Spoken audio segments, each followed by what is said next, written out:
মানুষ জীবনে ৬ বার হেরে যায়।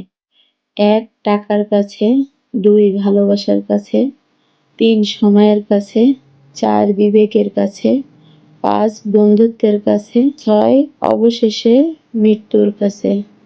আসলে মানুষ সবসময় হেরে যায়। যাই হোক, অনেক কথা বলে ফেললাম। আজকে ভিডিওটি শুরু করলাম সকাল থেকে। দেশ এবং দেশের বাহিরে যে যেখান থেকে দেখছেন সবাইকে আসসালামু আলাইকুম। আমি ডলিস লাইভ থেকে সবাইকে জানাই শুভেচ্ছা। আশা করি সবাই ভালো আছেন। আলহামদুলিল্লাহ, আমার পরিবার নিয়ে আমি ভালো আছি। এই তো আমি গাছ লাগালাম। আমার গাছ, এই যে গাছটা, এই গাছের পাতা থেকে চারা হয়েছিল সেটা আর কি আমি তুলে আর একটা টবে দিয়ে দিলাম। আর এই যে গাছে একটু ওষুধের পানি দিয়ে দিচ্ছি যাতে ব্যাকটেরিয়া না হয়, পোকামাকড় এবং পিঁপড়ে যাতে না আসে, সেই জন্য আমি এই ওষুধের পানিটা আমি দিয়ে দিচ্ছি আর কি। এটা নার্সারি থেকে আমি কিনে এনেছিলাম একটা পাউডার। এই পাউডারটা আমি গাছে দিয়ে দিচ্ছি। দেখেন আমার প্রত্যেকটা গাছে বেবি দিয়েছে। মাশাআল্লাহ, আমার গাছগুলো অনেক সুন্দর হয়েছে। আর সকালে উঠে আমি যখন গাছের দিকে মানে বেলকনিতে আসি তখন মনটা আমার সত্যি অনেক ভালো হয়ে যায়। এই তো তারপরে দেখেন পাশের ভাবির বিড়ালের বাচ্চাটা এসে আমার ঘরে এসেছিল। এসে দেখেন ও থাই গ্লাসে ও নিজের ছবি দেখে ও নিজেই ভয় পেয়েছে। এই তো মানে সে বাঘের গল্পের মতন। এই যে আমি আজকে গুড়ের ক্ষীর রান্না করব। আমাদের ভাষায় গুড়ের ক্ষীর বলে এটা। আর এই যে ক্ষীর রান্না করব, এই জন্য আমি চাল ভিজিয়ে দিলাম আর কি। দিয়ে আমি অন্য কাজ করে নেব।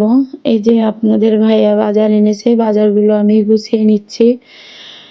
এর ভিতরে আপনাদের একটা কথাই বলবো যে আমার ভিডিওটি আপনাদের কাছে যদি ভালো লেগে যায় প্লিজ লাইক দিতে ভুলবেন না। আর আপনি যদি এই ধরনের লাইফস্টাইল ব্লগ দেখতে চান তাহলে চ্যানেলটিকে সাবস্ক্রাইব করে পাশে থাকা বেল আইকন অল অপশনটি সিলেক্ট করে রাখবেন। এতে করে আমি যখন ভিডিও আপলোড করব সঙ্গে সঙ্গে নোটিফিকেশন চলে যাবে আপনার মোবাইলে। সুযোগ বুঝে আপনি দেখে নিতে পারবেন। আর যারা এই কাজ করে আমাকে প্রতিনিয়ত সাপোর্ট করে যাচ্ছেন তাদেরকে অসংখ্য ধন্যবাদ। এই যে বাজারগুলো গুছিয়ে নিয়েছি, নিয়ে আমি বিকালে এই যে ইফতারি তৈরির জন্য আমি রান্নাঘরে চলে আসলাম। এই যে ক্ষীর রান্না করব। পানি দিয়েছি আগে, পানি দিয়ে আমি এখানে পোলাও চাল নিয়েছি। অবশ্যই আমার এই যে ক্ষীর রান্নাটা, এটা আমি অনেক ছোটবেলায় খেয়েছি। আমাদের গ্রামে যখন ঈদ হতো, ঈদের দিন এই ক্ষীরটা রান্না করতো, গুড়ের ক্ষীর। ঈদের নামাজ পড়তে যেত সবাই, কলার পাতা আর এই ক্ষীর নিয়ে যেত গামলায় করে। নামাজ শেষে সবাইকে কলার পাতায় করে দিয়ে দিত, সবাই আর কি খেত। এই দিনটা আসলে আর ফিরে পাবো না। এখনো হয়তো আমাদের গ্রামে আছে, ওইভাবে হয় না আর কি। তবু আমি আজকে সেই দিনের কথা স্মরণ করে আমি এই যে আজকে রান্না করতেছি। আমি নারিকেল দিয়ে দিলাম, নারিকেল কোড়া দিয়ে দিয়েছি আর ডালচিনি দিয়ে দিয়েছি। আর একটা তেজপাতা, আমার মাকে দেখতাম সব সময় আগুনে পুড়িয়ে একটু মানে ভাজা করে নিয়ে তারপরে তেজপাতাটা দিয়ে দিত। আমি সেভাবেই দিয়ে দিয়েছি আর কি, ঘ্রাণ আসে।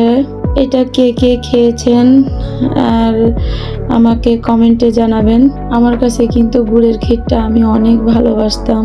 আমার আম্মু আমার জন্য সবসময় এটা রান্না করতো। এই যে আমি খেজুরের গুড়টা দিয়ে দিলাম, দিয়ে এই যে নাড়াচাড়া করে আমি এটা বাটিতে নামিয়ে নিব আর কি।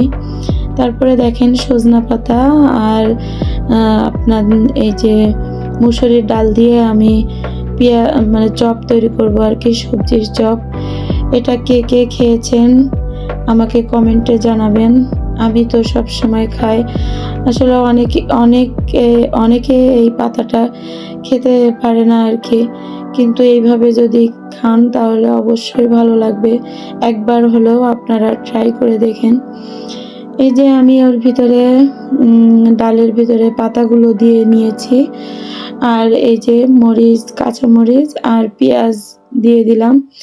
এর ভিতরে আমি দিয়ে দেব আদা বাটা। এটা আপনার মরিচ বাটা আর কি। আমি মরিচ বেটেই রান্না করি সবসময় স্বাদের জন্য।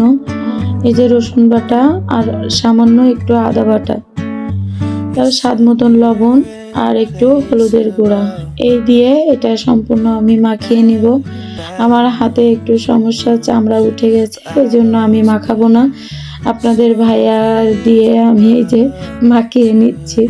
সে বলতেছে আমাকে দিয়ে এই কাজটা না করালে নয়। আমি বললাম আমার হাতে তো সমস্যা, তুমি একটু করে দাও, করে দিলে কি হবে, একটু করে দাও, আমার একটু উপকার হবে। এই যে আপনাদের ভাইয়া মাখিয়ে দিচ্ছে। মাখানোর পরে যে আমি সেই যে লাউ এনেছিল, লাউটা দেখিয়েছি আপনাদের, এই লাউ দিয়ে চিংড়ি মাছ দিয়ে আমি রাতের জন্য রান্না করে নিচ্ছি। এপাশে আমি ছোলা ভুনা করে নিয়েছি। এই যে আপনাদের ভাইয়া যে মাখানো শেষ, আমি তরকারিটা নামিয়ে তেল দিয়ে এই যে আমি মানে চপটা দিয়ে দিচ্ছি। আমি আর কি হাত জ্বালা করবে, এই জন্য আমি কাঁটা চামচ দিয়ে দিচ্ছি।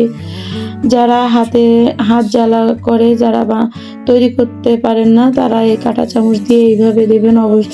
অবশ্যই অনেক সুন্দর হয়, ভালোই হয়, খারাপ হয় না আর কি। আমি এই যে দিয়ে দিচ্ছি। ইফতারি আমি আসলে প্রতিদিন ভাজা রাখি না, এক দিন এক রকম রাখি। আপনাদের সাথে সেটা শেয়ার করতে পারি না, তার জন্য দুঃখিত। আমি অবশ্যই রেগুলার ভিডিও দেওয়ার চেষ্টা করব মনে করি, কিন্তু আসলে হয়ে ওঠে না। আমার ভিডিওটি আপনাদের কাছে যদি ভালো লেগে যায়, প্লিজ একটা লাইক দিয়ে দিবেন আর বন্ধুদের মাঝে শেয়ার করবেন। আপনাদের একটা লাইক আমার পরবর্তী ভিডিও বানানোর উৎসাহ জাগাবে। আর আপনাদের লাইক দিতে হয়তো সমস্যা হবে না, আমার অনেক উপকার হবে একটা লাইক দিলে। এই যে ইফতারি আমি তৈরি করে নিয়েছি। এখানে গাজর কেটে নিয়েছি, খেজুর, শসা, আর এই যে সেই সজনা পাতা দিয়ে যে চপটা আমি তৈরি করেছি, সেটা অনেক সুন্দর হয়েছে। আর ছোলা ভুনা আর গুড়ের ক্ষীর আর কি। যে আর টমেটো কেটে নিয়েছি, টমেটোতে আপনার একটু আমি স্পেশাল একটা মশলা তৈরি করেছি, সেই মশলাটা দিয়ে নিয়েছি। ঝাল একটু অনেক মজা লাগে ইফতারিতে। তারপরে দেখেন ওই যে আমাদি মাছ, ওইটা নিয়ে এসেছিল, ওইটা আপনাদের ভাইয়া বলতেছে একটু মাখা তৈরি করো, হাত মাখা। এই যে আপনাদের ভাইয়ার বললাম তাহলে এটাও তোমার কাজ, এটাও তুমি কাজটা করে দাও। এই যে সে কাজটা করে দিয়েছে। আমি মাখিয়ে যে রান্নাটা তুলে দিয়েছি, এতে দিয়ে দেবো আমি টমেটো কুচি আর ধনেপাতা কুচি দিয়ে আমি নামিয়ে নেব। ভিডিওটি আজকের মতো এখানেই শেষ করলাম। ফিরে আসবো নতুন কোনো ভিডিও নিয়ে। ততক্ষণ ভালো থাকুন, সুস্থ থাকুন, আমার জন্য দোয়া করবেন। আসসালামু আলাইকুম, আল্লাহ হাফেজ।